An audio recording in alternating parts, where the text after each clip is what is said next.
Hello students.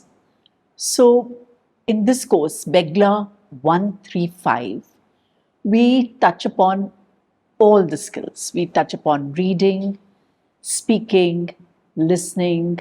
We talk about pronunciation, writing, grammar, and enhancing your vocabulary. Now, this is in terms of the various lessons. For example, in Begla 2, we have as our reading comprehension passages, family and friends. We have our Sandar, the teenager. We have describing daily events. We have money matters. We have public services. But we need to get to the core of reading comprehension. Yes, of course, you can understand all these lessons and units, but we want you to understand the whole process of reading so that you can apply it in reading your newspapers, reading your other lessons across the curriculum, reading anything in your life. So that is why we thought we will go a little deeper into the whole process of reading comprehension. So let's think of the reading skills and let's do this interesting activity. So, do you agree with these statements or do you disagree? So, do you think reading involves looking at a text and saying the words to yourself? Think about it. Of course, you look at a text, but do you say the words to yourself? You don't. You definitely don't say each word to yourself. Just even if you think this is correct, just look at a passage and see if you're doing this. Does it involve putting the words into sentences and making sense of them? A little bit, yes. The words are in sentences and we make sense of them. Now, to understand a word, do you need to read all the letters in it? And to understand a sentence, you have to read all the words in it. You'll be surprised. You don't read all the words when you try and understand a sentence. Just as when you try and understand a word, you don't read all the letters in it. Again, to understand a text, you need to know the meaning of all the words in the text. No, when you read the newspaper, do you just read a little bit of the newspaper? There'll be several words that you do not know the meaning of. Okay? And that's perfectly all right. You can guess the meaning from the context. So, to understand any text, you do not need to know the meaning of all the words in the text. Do you think your teachers really help you to read a text by reading it aloud while you follow the text in your books? Okay, maybe, maybe not. When we read for meaning, we do not need to read every letter of every word, nor every word in each sentence. True, we've already discussed that. And there's no major difference between how one reads in one's mother tongue and how one reads in a second or foreign language. Very minor differences because of the differences in the script. Otherwise, there's actually no difference in how one reads in one's mother tongue and how one reads in a second or foreign language. The cognitive process is the same. So, what is actually involved in the process of reading? Let's try and understand that first. So we have to distinguish between two separate activities: reading for meaning, which is silent reading, and reading aloud. Now, reading aloud is a very specific skill. You either do it when you're babies, when you're in class 1 and maybe class 2 and KG, but as you grow older, you read silently. Do you read the newspaper aloud? You do not. Do you even read your blogs on the internet aloud? You do not. Actually, when you read aloud, it suggests that you haven't mastered the art of reading. Now, in many classrooms, you'll find that the reading lesson is used to teach pronunciation and encourage expression reading, that is, speaking with feeling and emotion. But this is not what reading is all about. This is about how you read with expression, which is it's like acting in a play, and pronunciation is it's a speaking skill. So expression speaking and pronunciation are different skills. These are not the skills of reading. Reading is silent reading. If you read aloud, obviously you look at a text, you understand it, you also say it. But it is a much more difficult activity than reading silently. Because in reading aloud, your attention is divided between reading and speaking. Reading is a separate activity which involves only silent reading. And reading aloud is a very different activity. Maybe newscasters need it. Maybe, very few people require to read aloud. Maybe teachers need it, but you don't need it. And also remember, when we read aloud, we stumble and make mistakes. And that happens even in our own language. So you can imagine the mistakes we make in another language. So this is not the skill that you need to master when you're reading. Reading aloud also slows down the reading process. So if you are in the habit of reading aloud, please get out of this habit. And so when we, for instance, look at a poster also, or read a book, we have to read silently. Sometimes children who are not in the habit of reading silently, you find that they're very irritating when they're attempting an examination, because they will tend to read the questions aloud, and that is so irritating. Why do we read in our daily lives? Because we want information, because we're curious about a topic. We need to read instructions in order to perform some task. We need to keep in touch with our friends. We want to know when or where a program or a timetable or an announcement. We need to know information about all these things. We also need to know what is happening. So newspapers, magazines, reports. So we have to play a new game, do a puzzle, any other activity which is pleasant and amusing. So that is like extensive reading. And of course, short stories, novels, songs and poems could be part of intensive or extensive reading. So we have to be very clear about the objectives of our reading program. So if you've been given reading texts, this is what we expect of you.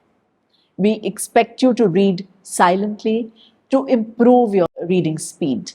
We also expect you to vary your reading speed, because if you are looking at a notice board, you will quickly glance over it. But if you're reading something in your physics textbook or your mathematics textbook, it will be a different kind of reading. So we want you to vary your speed according to your purpose of reading. Recognize the organization of a text. So you should know at a glance whether it's a report or whether it is a memo or whether it is just an informal letter. We want you to be able to identify the main points of a text, the relationship between different parts of a text. We want you to be able to anticipate and predict what is going to come next in a text.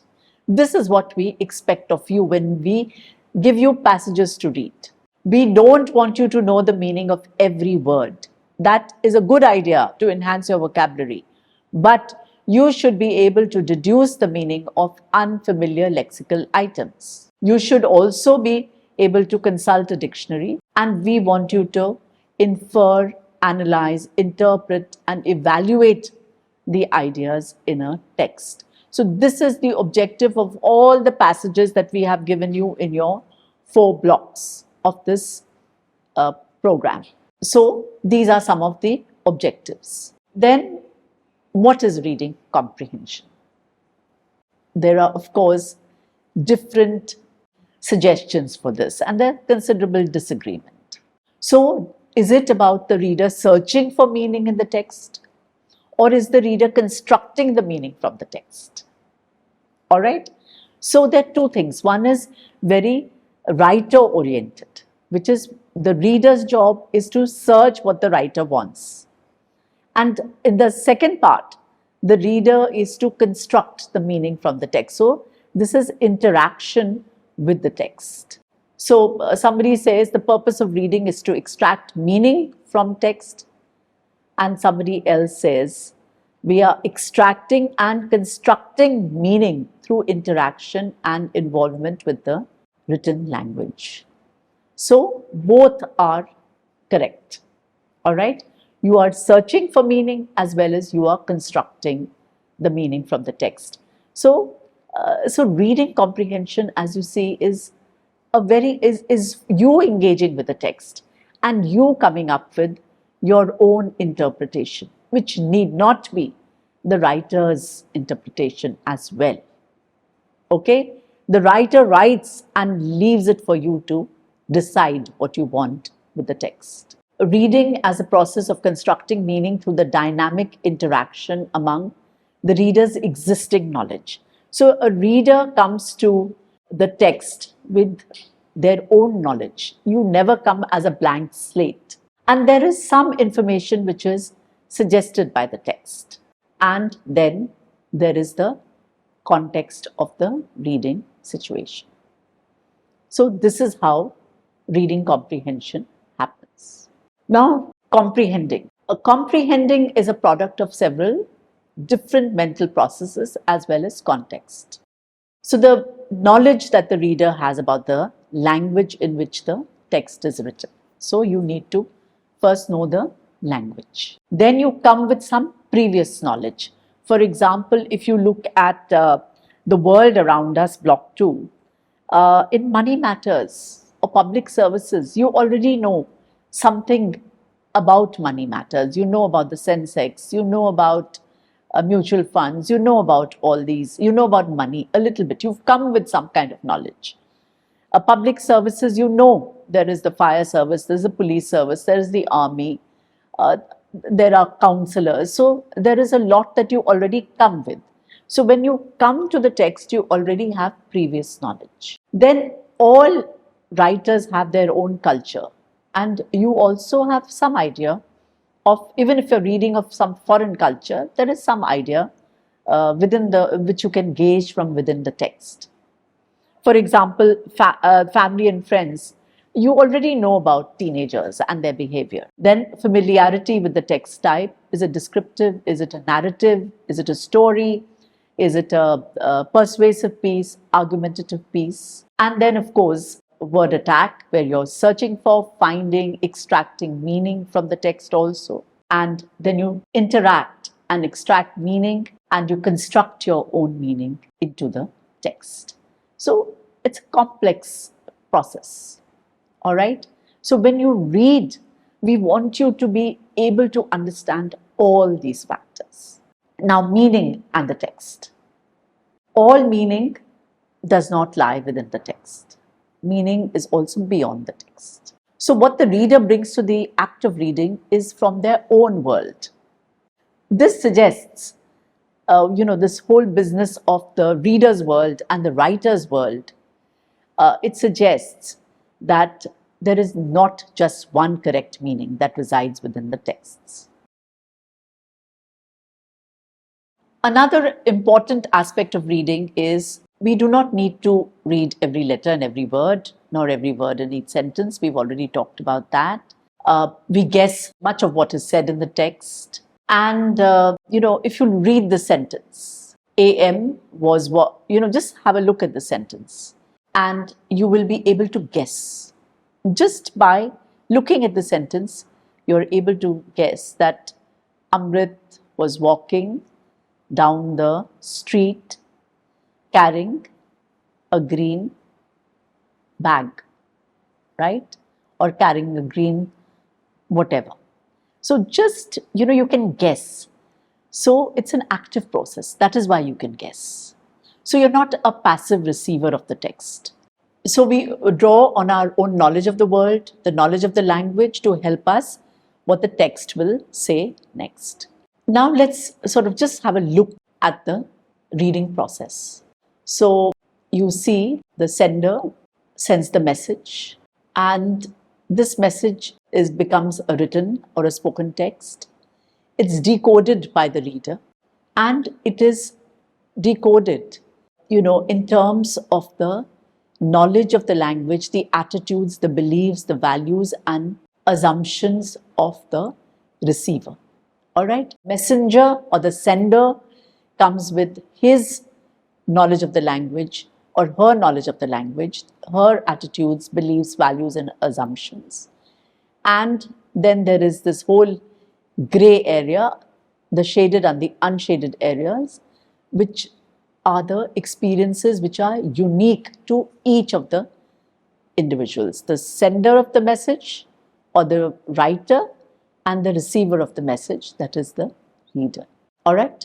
Now let's go on to the characteristics of reading. So it's purposeful. There's a reason for reading. Is it for information? Is it for pleasure? It's selective.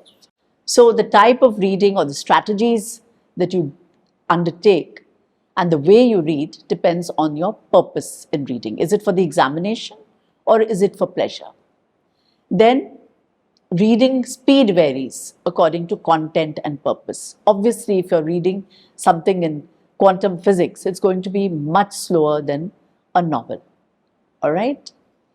And the efficient users use the minimum number of clues in the text, semantic and syntactic, to extract the information that they need. Reading is silent. I've talked about it at length, and reading is text-based. Then reading involves complex cognitive skills. And readers do not merely decode the message.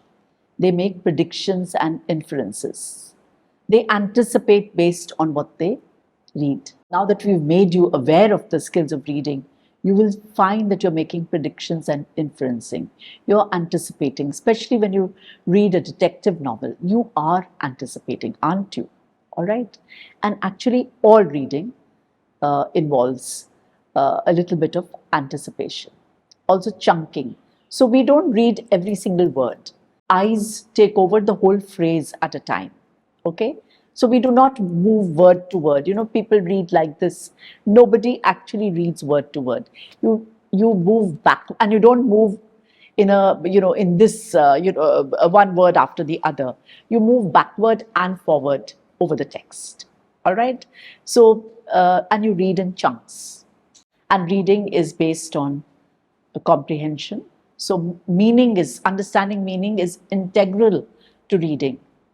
And the more we comprehend, the more we can and tend to read. Now let's talk about the levels of comprehending a text. So there is, of course, the literal, which is the reader understands the information which is stated directly in the text. So this is facts, details, sequence of events, main ideas, generalizations, all this. Interpretive, when you're reading between the lines, to recognize ideas and information that is not directly stated. Then critical reading, which is making judgments with regard to a text, where you're judging the accuracy of facts, the validity of the conclusions drawn, or the effectiveness of the author's style. For example, when history, for instance, or some of the figures that you see, sometimes you have to make this fact check. And so that is critical reading, when you're making fact checks. Then, of course, creative reading, when you generate your own ideas, you generate insights, applications, approaches. It requires invention, prediction, use of imagination. When you're reading a detective story, you're thinking of an alternative conclusion, or thinking of a generalization which is very different from that based on the reading texts. So this is creative reading. And in critical reading is also very important, because you're fact-checking what is given to you. The world of the reader, as you can see, is very, very rich. So you don't only read at the literal level, you interpret information, you critically look at the validity of the conclusion drawn or the effectiveness of the author's style, and you also add your own when you do creative reading. So reading problems that you may face is miscues or decoding errors that we might have. That is, when you read, you sometimes misinterpret some of the meaning of the words also sometimes. So you misread in that sense. Then faulty reading habits, when you sort of mention that as finger pointing. Or you keep going, reading, instead of moving forward at all, you're always moving backwards. Or you do sub-vocalization, that means you sort of read like this. You will say, so you are vocalizing what is there in your text, which is not a good habit at all. So avoid that. So these are the reading problems. Be very careful that you don't have the faulty reading habits. Do not sub-vocalize. Do not finger point. A lot of us will read like this, uh, pointing to every word. Do not do that. And at your age, definitely, you're all in college, so don't do that. And don't keep reading backwards all the time, because you just can't move forward, in a sense, because you feel you don't know the meaning of this word. You need to look at the dictionary. You don't need to do all those things. So these are the reading problems. So we need to remember two things: that reading is a skill. Okay, it's a skill that you have to develop. It is also a process. So in this process, we have what is known as pre-reading. Pre-reading is in all your lessons. You will notice that you will have what is known as, we've called it the warm-up. Yes, we have the warm-up. For example, if you look at family and friends, our warm-up is what is generation gap. So you know what this family and friends is going to be all about. It's about generation gap. List some of the issues that you disagree with your parents. So it is about, priming you, in a sense, to read your text in a way, in a certain direction. So we are telling you this is what the text is likely to be about. Now, if you look at the next lessons describing daily events, for example. So we say this world goes on with the help of people who do what their jobs demand of them, and they manage their time efficiently. So write a paragraph about a delivery boy, a postman, your teacher, the butcher in the market, anyone. So these are the people who are doing, in a sense, their daily life. And then we give them pictures. They give you pictures, and we say, which of these activities do you do? So we are priming you to actually confront your text, to approach your text. While reading is when you read your text, how you respond. The questions are how you respond, and then we give you ways to apply and to explore the world of the author and your own world in interaction. And we do that through the listening activities, through the vocabulary activities, through the writing activities, and so on. So as we said, reading comprehension is a thinking process. The reader and the text are actively involved with each other. The reader selects facts. For example, all the information given in the text may not be useful for you. You're trying to build a thesis, so all of it may not be useful to you. So you take whatever is relevant. All right? So the ability to take the relevant information from the writing. And also, you're trying to understand the author's perspective on the topic. All right? And you are bringing your previous knowledge, and we are trying to understand the text. And this is true, especially when we read the text in other subject disciplines. And we try to understand what we have read to what we already know about the same topic. So if you're reading on, say, some aspect of say, physics. So we already have some knowledge of physics from our class 12. So we bring that into our current first year or second year. So we make connections with the text to self. What does this remind me of in my life? How is it similar to X in my life? How is it different from X in my life? Has something like this ever happened to me? How does this relate to X in my life? What were my feelings when I read this? And especially if you look at the first one, family and friends, you will think of, how does it remind me of my teenagehood? Or if you're still a teenager, is it similar to my life? Is it different from my life? Has something like this happened to me? And what are my feelings when I read this? Text to text. What does this remind me of in another book that I've read? How is this text similar to other things I've read? How is this different from the other books I've read? Have I read something like this before? All right. All these questions are there in your mind.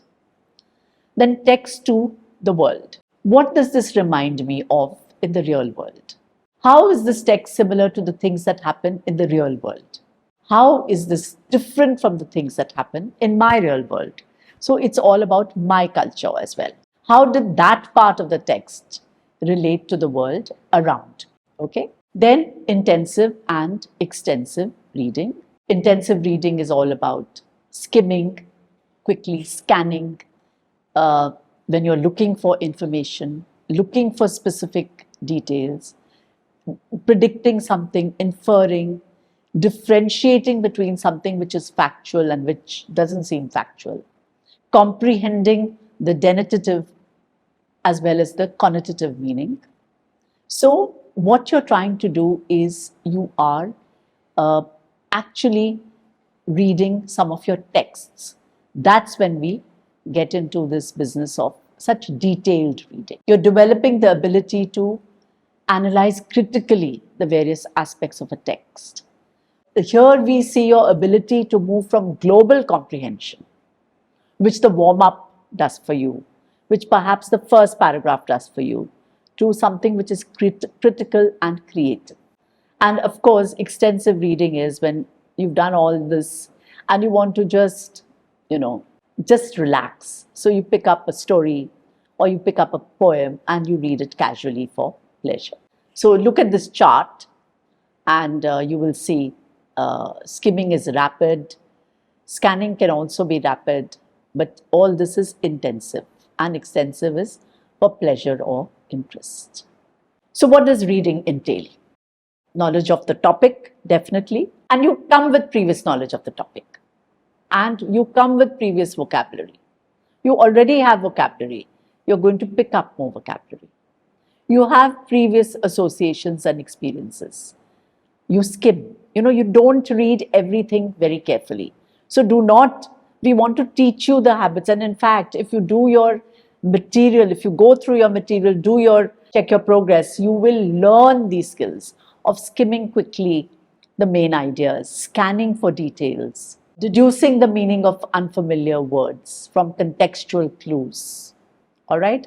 So if you will be able to not have to turn to the dictionary because the context will tell you the meaning of the unfamiliar words. You will read between lines. You will be able to evaluate character and situations. There are linking devices, and you will see how each text, a story is organized very differently from how a persuasive or an argumentative piece is organized, or a factual expository piece is organized, or a descriptive piece is organized. So you use the clues within the language. You use the contextual clues of that particular situation. For example, the bank of a river and the bank where you put your money, you make out from the contextual clues. Okay? So you don't, when you read bank, you don't always think, it's about money. It could be bank of a river. All right? So you use your background knowledge. The technical term for this is schema. You compare and you contrast and you find similarities, that is analogies. So analogy is trying to find similarities. So we've given you this in brackets, but even if you don't know the meaning of the word, the context would have told you, because we've put contrast and compare above. So seeking analogy, you would have been able to make out the meaning from the context itself. Skimming is when you get the overall view of the author's main line of argument. You identify the main themes and ideas. Scanning, when you actually read for detail, when you concentrate to find a particular answer, and there are many questions like that.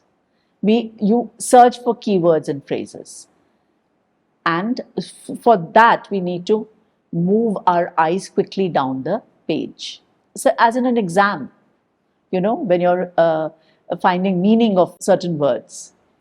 So when we read, we visualize, we infer, we predict, we draw analogies, we compare and contrast. We look for author's use of organizers, letters or words that may be in bold, the connectors and linkers like and because and though, as well as, and so on. And look for letters that come at the beginning of a word. The ways the ideas may be organized. So we have the main points and the details, which you find in descriptions. Compare two things, processes, places, persons. You see cause and effect, action and result. Sequencing that you find in processes. How is coffee made? How is tea made? You'll find that in reports and, of course, in stories. And cycle, the cyclical movements, for instance, the water cycle. So you have to understand, if you're reading of a process, that there will be sequencing. All right. If you're reading of a water cycle, it is going to be a cyclical movement in the writing. And this comes from your previous knowledge. Thank you very much, and I hope that you have understood whatever that I was trying to say.